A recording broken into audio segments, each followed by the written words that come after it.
फडणवीस यांनी असं म्हटलंय सर, विरोधकांच्या खोट्या नरेटिव्हचा पर्दाफाश करणार, जे लोकसभा निवडणुकीमध्ये नरेटिव्ह सेट केलं गेलं. मग त्यांनी सगळ्यात आधी नरेंद्र मोदींचा पर्दाफाश केला पाहिजे.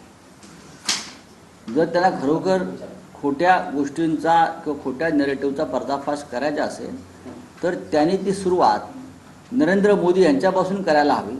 गेल्या 10 वर्षामध्ये खोटेपणा, खोटे नरेटिव्ह या माध्यमातून त्यांनी देशाचं राजकारण केलं आणि लोकांना फसवण्याचा प्रयत्न केला. ही सुरुवात नरेंद्र मोदीने केली या देशामध्ये आणि भारतीय जनता पक्ष त्याच नेरेटिव्हनुसार राजकारण करत राहिला. उद्धव ठाकरेंच्या कार्यकाळात सर्वाधिक पेपर फुटी झाली, पेपर लीक. बघा ते आता काय बोलतायत, आताच बोला ना. 50 वर्षापूर्वीच्या आणीबाणीवर आता तुम्ही छाती पिटतात नरेंद्र मोदी. तुम्ही आताच हुकुमशाहीवर बोला असं मी नेहमी म्हणतो.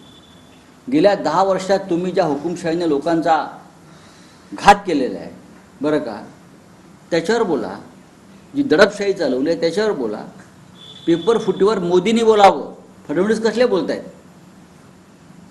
नरेंद्र मोदींनी त्यांच्या मंत्र्याचा राजीनामा घेतला पाहिजे.